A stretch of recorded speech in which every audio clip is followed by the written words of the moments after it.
Welcome to the WebMD Health Discovered podcast. I'm Dr. Neha Pathak, WebMD's Chief Physician Editor for Health and Lifestyle Medicine. Today, we're exploring a topic that impacts all of us: the delicate balance of gut health and the real role of probiotics and antibiotics. We know that antibiotics can be life-saving. There's no denying that. But they're often misunderstood in terms of when we need them and how they impact our gut health. While they can be lifesavers, they're not always the answer. And their overuse can lead to resistance, making these medications much less effective for when we actually need them. It's also important to know when antibiotics are appropriate and the right questions to ask your healthcare provider, like, is this medicine really necessary? Understanding when to shift away from expecting antibiotics for every ailment can help protect our health in the long run.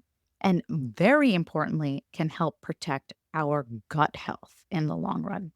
So enter probiotics, those good bacteria known to support gut health. When are they a good idea, especially after a round of antibiotics? It's really important for us to know that not all probiotics are created equal, and their effectiveness varies widely. In this episode, we're breaking down the facts, myths, and science behind probiotics, antibiotics, and the role of other things like a high fiber diet in building optimal gut resilience. We'll help you understand when probiotics might make a difference, when they might not, and how to make an informed choice for yourself and your family. So, whether you're navigating an antibiotic prescription or aiming to enhance your gut health, stay tuned as we unpack practical steps, key questions to ask, and smart strategies to approach these powerful tools for a healthier gut and a healthier gut microbiome. But first, let me introduce my guest, Dr. Will Bulsiewicz. Dr. Bulsiewicz, better known as Dr. B, is a board-certified gastroenterologist and New York Times best-selling author known for his exploration of the relationship between the gut, microbiome, and plant-based nutrition. Welcome to the WebMD Health Discovered podcast, Dr. B. Oh, thank you, Dr. Neha. It's always a pleasure to connect with you. So excited to jump into our conversation. Before we do, I'd love to just sort of get a sense of how you started to connect the dots between the microbiome, antibiotics, probiotics. How did you sort of come to a unifying theory, if you have one, on how we should be thinking about the interaction of these things?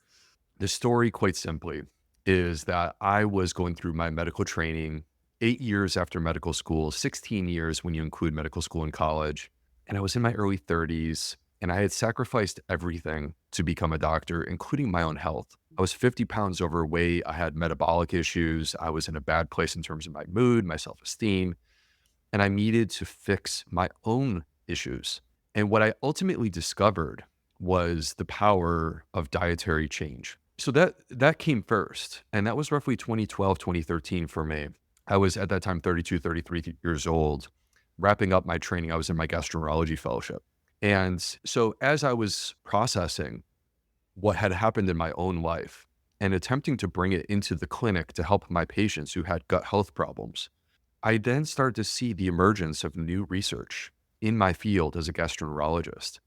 So in a way, because I was a gastroenterologist and because this was the gut microbiome that we're talking about, I was starting to be exposed to the research before people in other specialties would be. And this voracious desire that I had to understand the connections between our nutrition and our body started to come together with clarity, come into focus, because I was able to then connect the dots. Like, it stopped being a black box and it started being, oh, when I eat this, it affects these microbes, which release these chemicals that then have healing effects throughout my body. And so that was the way that I came into the microbiome. And so it was like from 2014 on, I was basically obsessing over this idea, and it hadn't yet made its way into other specialties or even to the public yet. But now here we are, and it's 2024.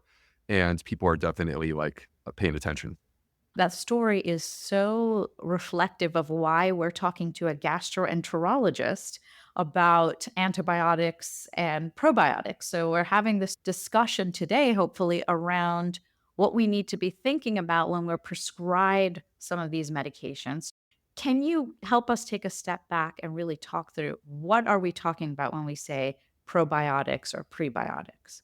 Sure. So, probiotics is a term that most people in America have heard at this point. And what we're referring to there, like quite specifically, are live microorganisms, typically either bacteria or yeasts, that have been demonstrated in research to have beneficial effects on human health. So it's not just live microbes, it has to actually be specific strains of these microbes, bacteria or yeasts, that we have a study to say, look at this study, we have demonstrated that this bacteria or yeast is good for human health. That's what a probiotic is. Now, sometimes we use this language or terminology quite loosely. I myself am guilty of this at times. I will fully acknowledge this. When we're talking about, for example, fermented foods, and fermented foods are living foods. I think of a fermented food as being an ecosystem of microbes that include both bacteria and yeasts. And living within that ecosystem, you may actually have the exact same bacteria or the exact same yeast that have been demonstrated to have these health effects. They may be in there. I don't think it's actually fair for us to technically call them probiotics because it's not the same. It's not the same to consume kefir or to eat sauerkraut as it is to take a capsule that contains purified strains in a certain amount that has been rigorously studied and demonstrated to have a certain effect. So I think that's sort of the conceptual framework around probiotics. And, a quick comment, since we're on the topic of probiotics, I feel compelled to say this just to sort of lay the context from my perspective and my belief.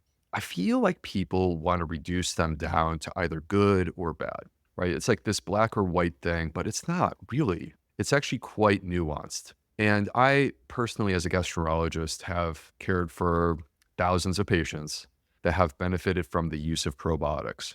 Does that mean that they are universally beneficial? Absolutely not. Does that mean that if you are listening to us right now, you should be taking one? Absolutely not.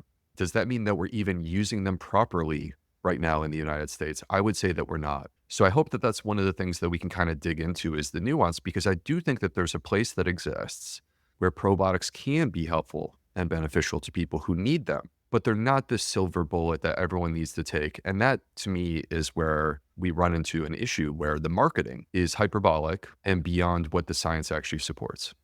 So let's talk step by step then about those three pieces that you just sort of laid out.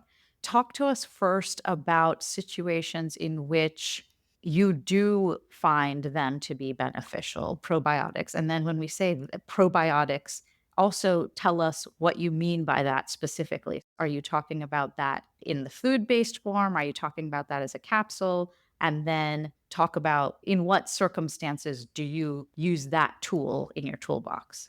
Okay, so with probiotics, if we could, I would like to separate out entirely probiotic supplements, which classically will come in a capsule.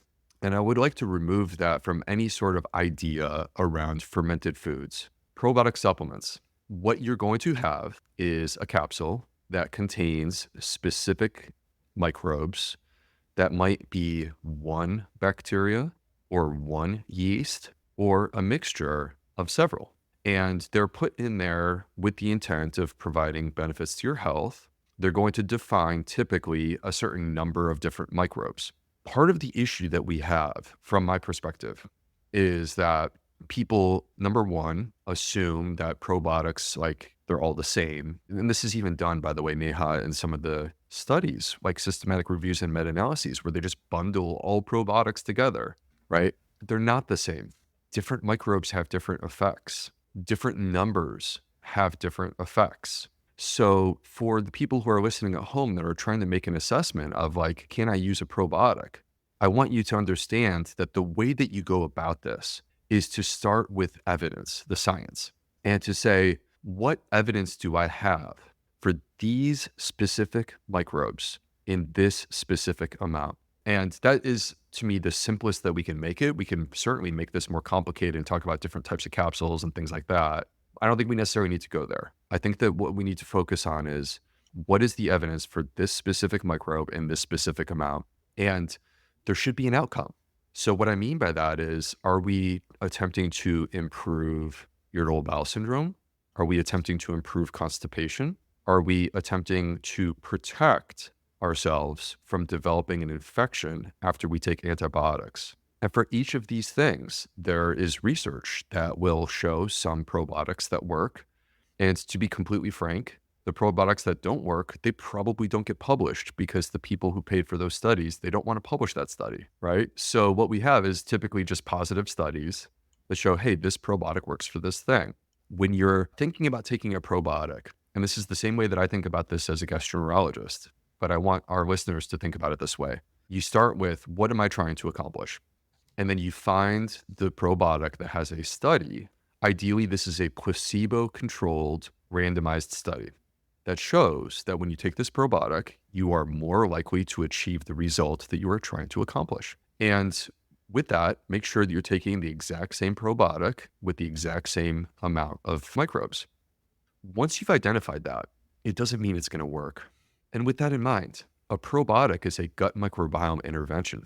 So I'm taking my personal microbiome that's unique, and then I'm introducing these new microbes. And the truth is, we're not going to know until we try.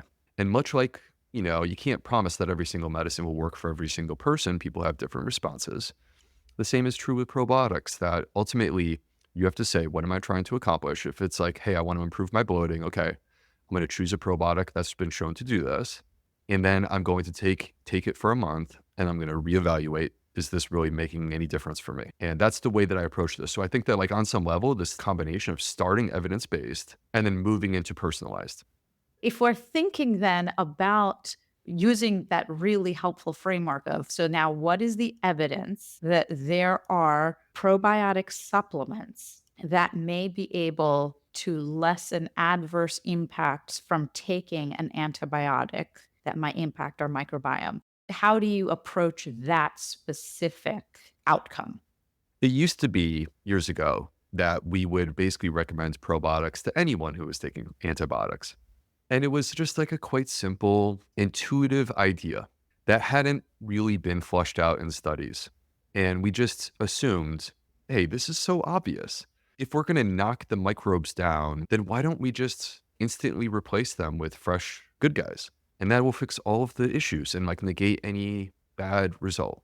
So that's where we stood until 2018. And then there was a study that came out of the Weizmann Institute where they went into great detail to actually address this question and see what happens after a person takes antibiotics to the microbiome in terms of the recovery that's taking place. And how does that differ between a person who takes probiotics or does not take probiotics? And in this study, they were getting microbiome specimens from all over the body, including doing colonoscopies, right? So they went far beyond the level of detail that we typically go to, where most of the time people just take a poop specimen and call it a day. And what they discovered, this is the reason why we can't just make assumptions in research. When these study participants took antibiotics, they discovered that when they actually followed with probiotics, it slowed down the recovery of the microbiome. So if you left the microbiome completely alone, it would build back on its own. It would heal.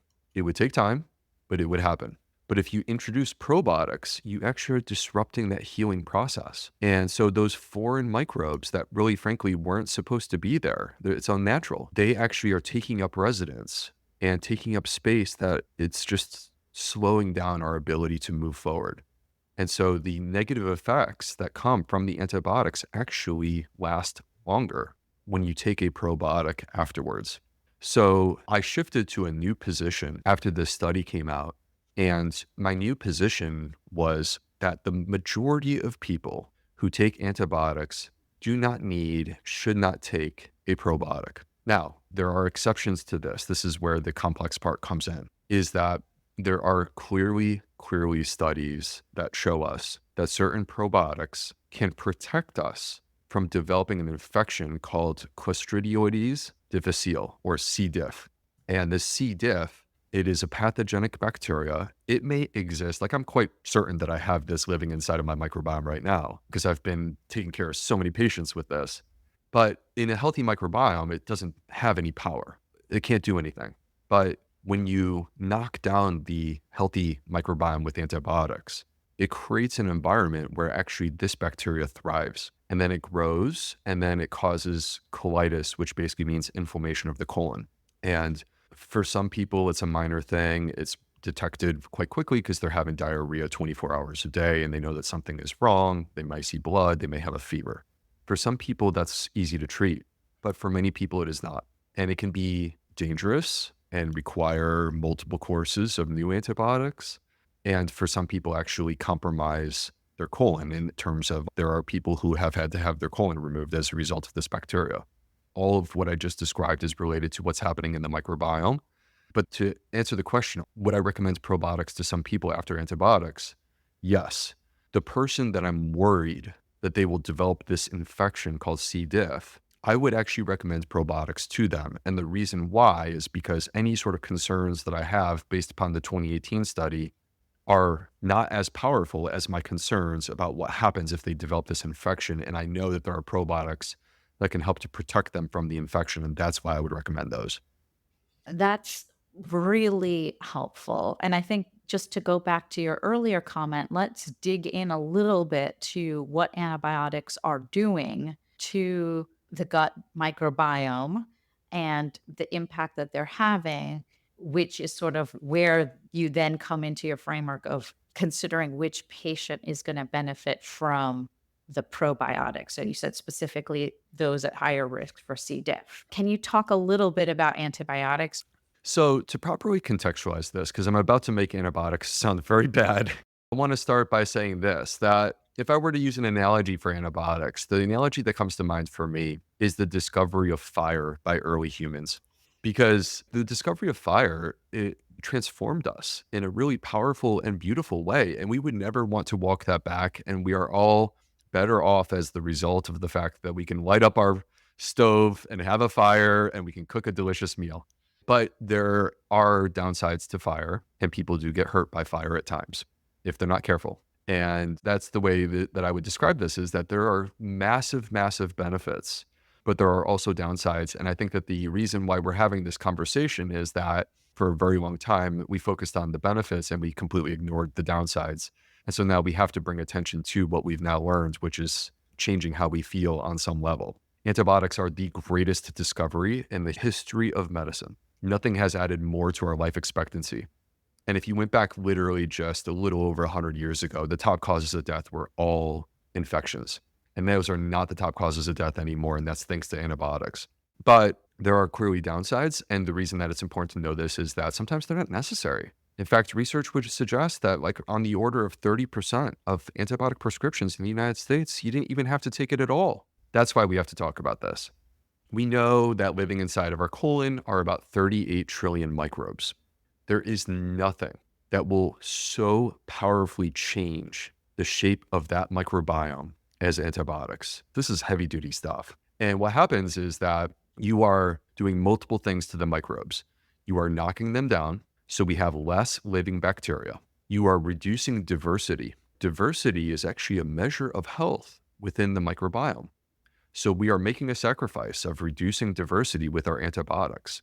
And we're simultaneously, when we're knocking them down, yes, we kill bad bacteria, but we also kill good bacteria. Examples of these are ones like Fecalibacterium prosnitzii, which have shown tons of anti-inflammatory benefits, or Eubacterium, which again have shown all these anti-inflammatory benefits.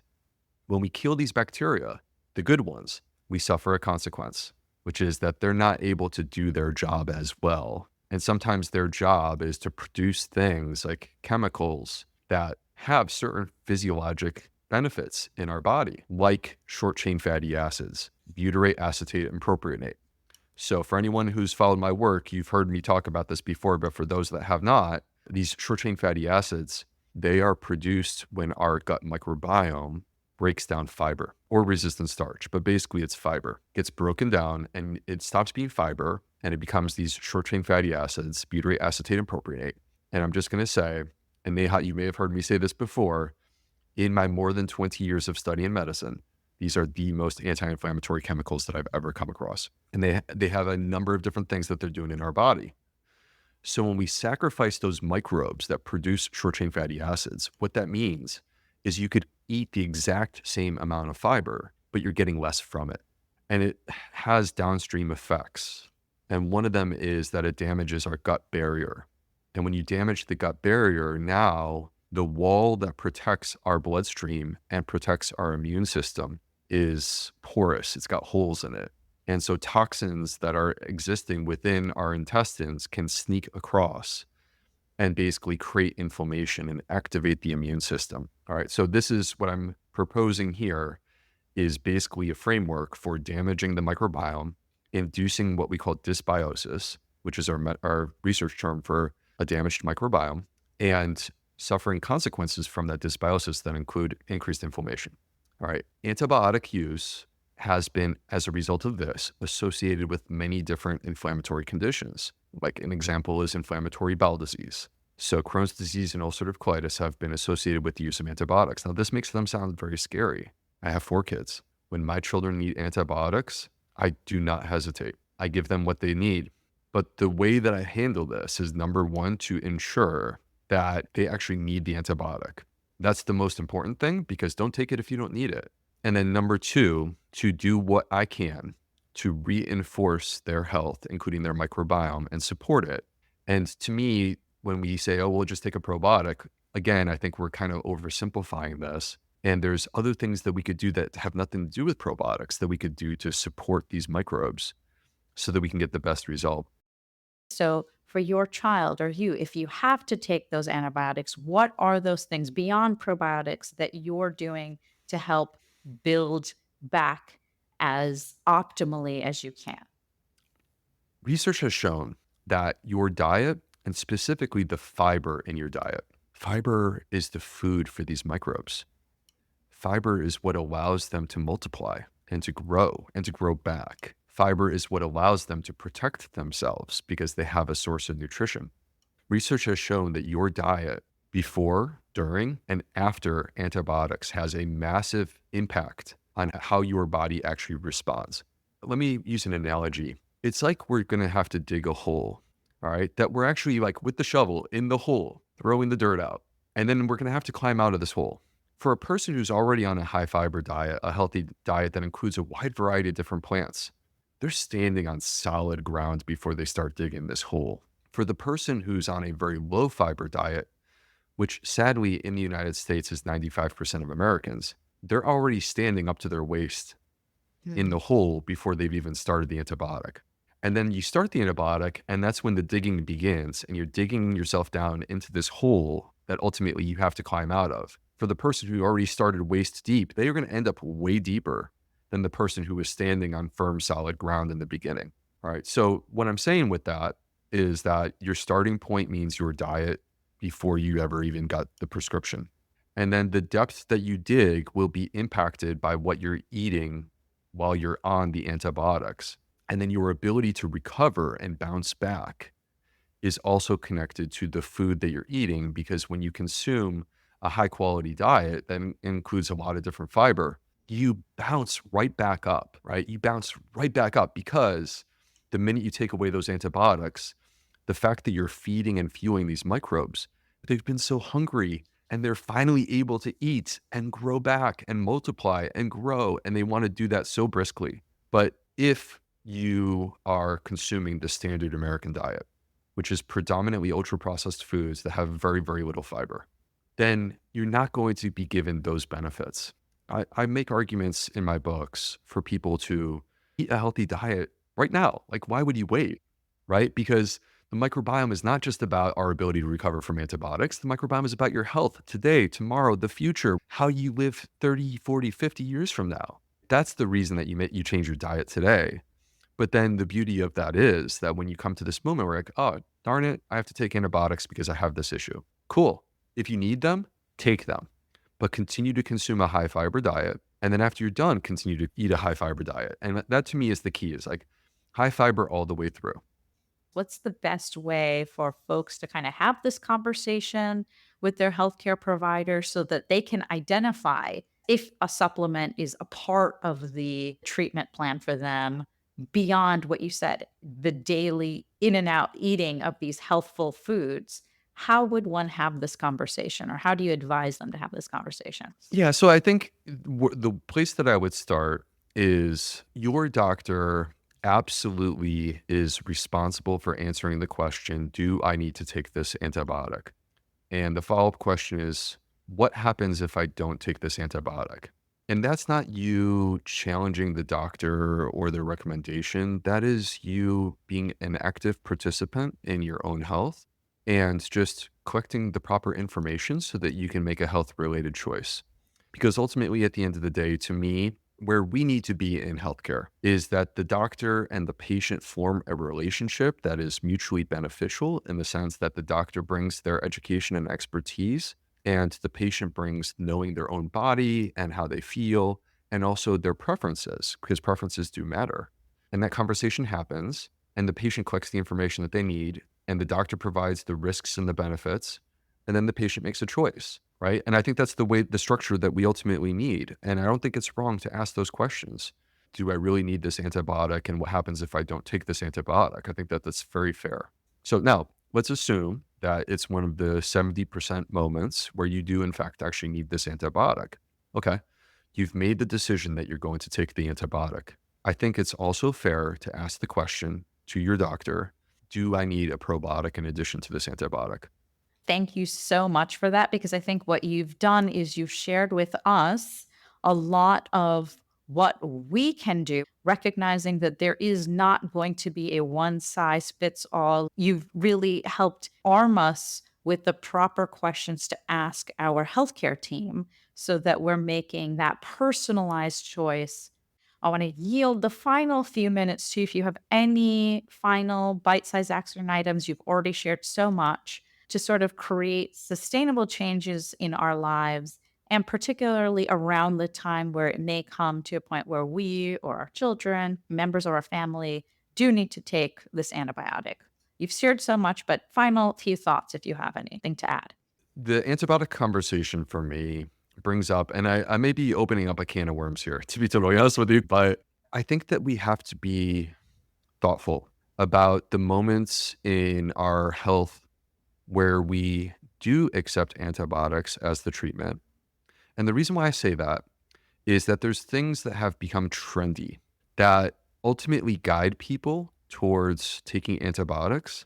And that is a problem, particularly if we have the wrong diagnosis. Let me pull back the veil and just say what I want to say, which is that I worry about the trendiness of small intestine bacterial overgrowth, or SIBO. We've turned this into a thing. And we've turned this into a thing where like people aren't even doing testing and they're just taking antibiotics.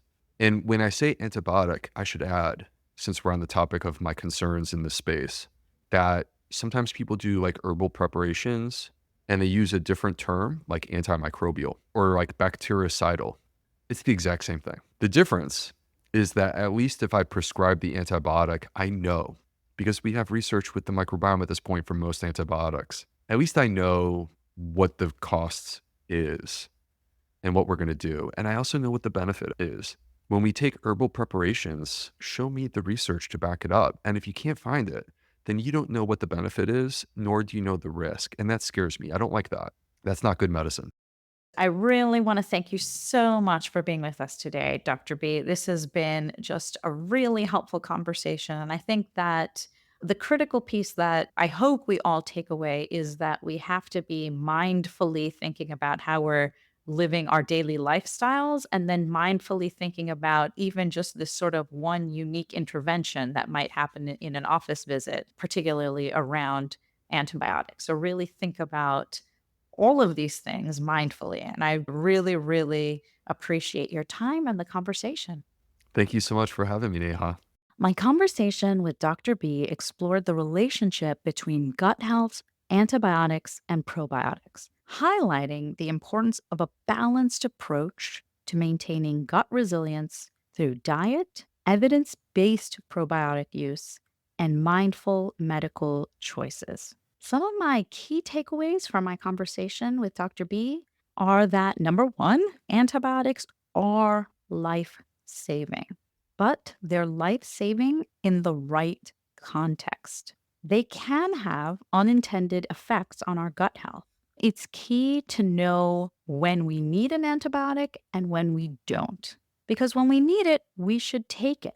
But we should also recognize that antibiotics can have an impact on our gut health, primarily by disrupting the balance of microbes. Dr. B emphasizes that antibiotics should only be used when absolutely necessary and really wants our listeners to ask their doctors critical questions before starting a course. I hope our listeners take away that we can take a proactive role in our healthcare by asking informed questions and considering the science behind each recommendation. To find out more information about Dr. Bulsiewicz, visit theplantfedgut.com or on social media at the Gut Health MD, and we'll have information about how to connect with him in our show notes. Thank you so much for listening. Please take a moment to follow, rate, and review this podcast on your favorite listening platform. If you'd like to send me an email about topics you're interested in or questions for future guests, please send me a note at webmdpodcast@webmd.net.